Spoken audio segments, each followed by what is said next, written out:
take all the insides out. Serial killer.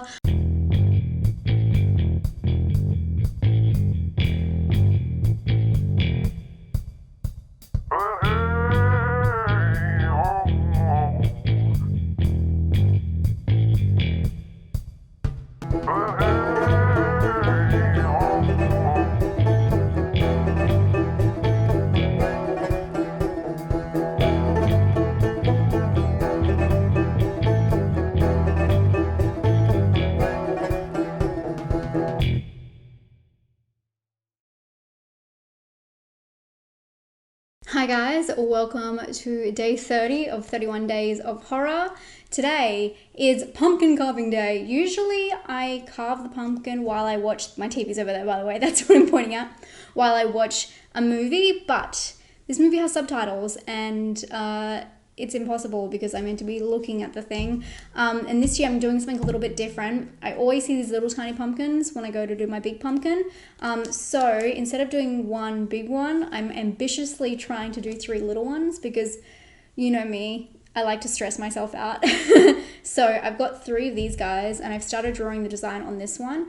I'm just gonna do like normal jack-o'-lantern kind of faces, but have them all different, quite goofy. I haven't ever done a small pumpkin, so I have no idea how this is gonna turn out. So what I'm gonna do is I'm just gonna watch some YouTube and catch up on everyone else's 31 days of horror while I carve these out, and then I'm gonna jump into the movie afterwards.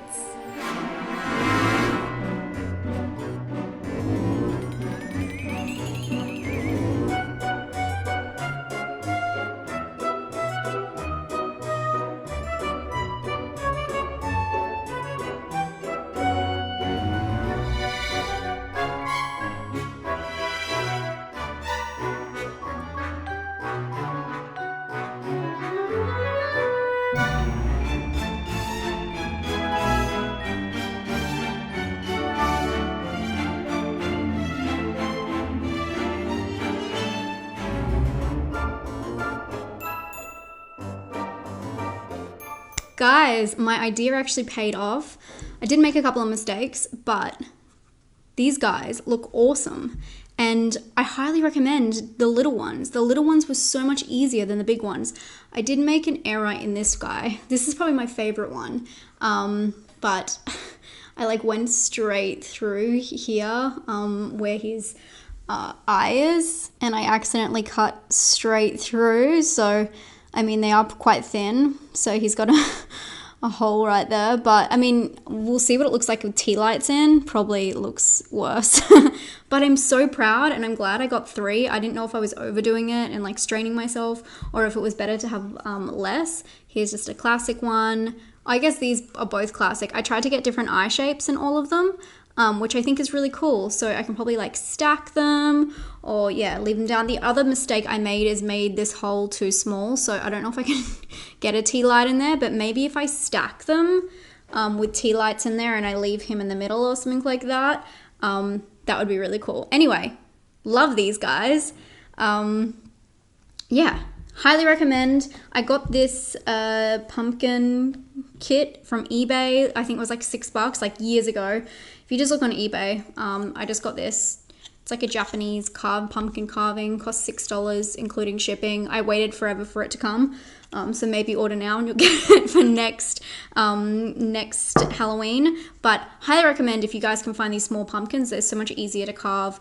This took me like an hour to do, maybe a little bit over an hour to do all 3, to like take all the insides out, serial killer, and carve them all out. So very happy with these. So much easier than the big ones. I thought it was going to be really fiddly, but if you have the right tools, it makes it much more easy. Anyway, I'm going to get on to the movie now. It's like 9 p.m. Let's see if I can watch this movie by 11. I have work tomorrow. Can't wait.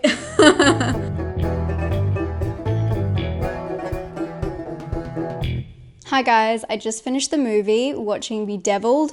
Wow, that was a roller coaster. In fact, that was a roller coaster I've been on before. Yep, I finally did it, guys. I've seen this film before, 100%. I know earlier in the month I said I think I'd seen a film before. I think it was like at 80% sure. This one, 110%. There's so many scenes in this film that I could not have known what was going to happen unless I had seen it.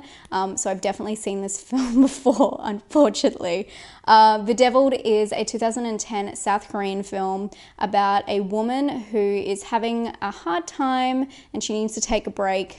She's actually forced to take a vacation by her boss. She lives in Seoul, but she returns to the small island where she grew up to have a break. And there she meets up with an old friend who we soon discover is being mentally, physically abused, not only by her partner, but by everyone on the island. This film is extremely hard to watch.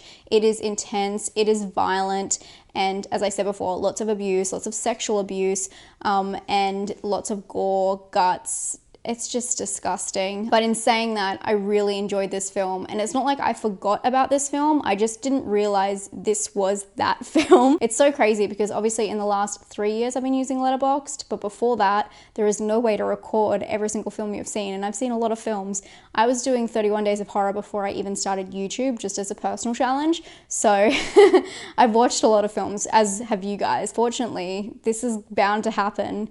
I've nearly reviewed the same film twice before, which is quite embarrassing. I haven't yet, but there's always hope. Film is definitely a journey film. I talk about South Korean journey films. This one a little bit darker than most. I would definitely say it's in the disturbing film pile.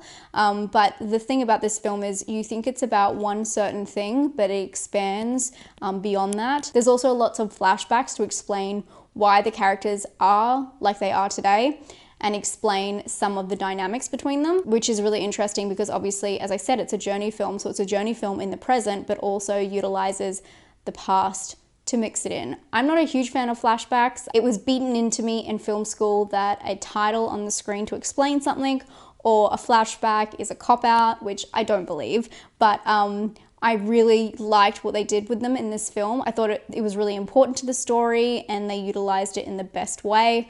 This film cinematography, of course, it's beautiful. It's South Korea and it's on this amazing island, but it's not overwhelming because obviously it has a really strong storyline, so it lets that carry it through.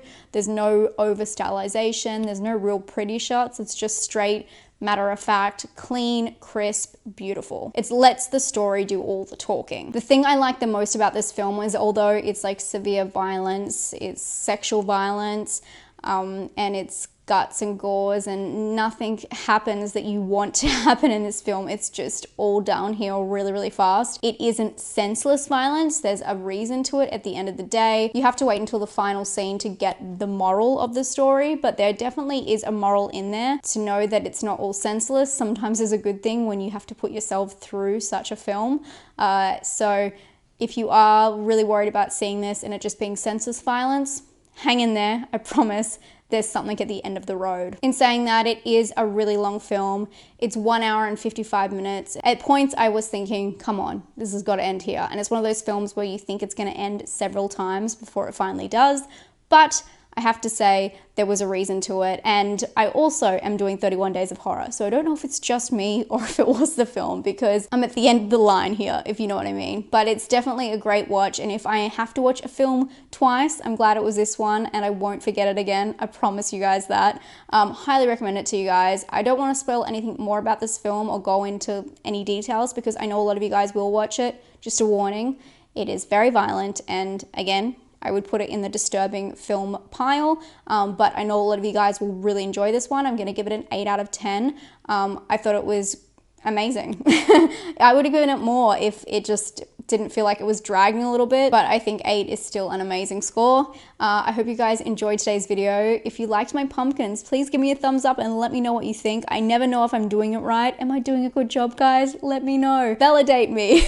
Guys, tomorrow is the last day of 31 Days of Horror. I can't even believe it. It's so insane. And if you didn't know, every single year my boyfriend picks the last movie. Usually it's like a comedy horror, but I'm not too sure about tomorrow's movie. I haven't looked up anything on it, so I'm very excited for that. Hopefully it will be a good one to take us out because this has been the best year ever and I just thank you guys so much for that. Anyway, I'm gonna go because I know I'm rambling. I'm tired once again. Thank you guys so much for being here and I'll see you tomorrow. Stay spooky, guys.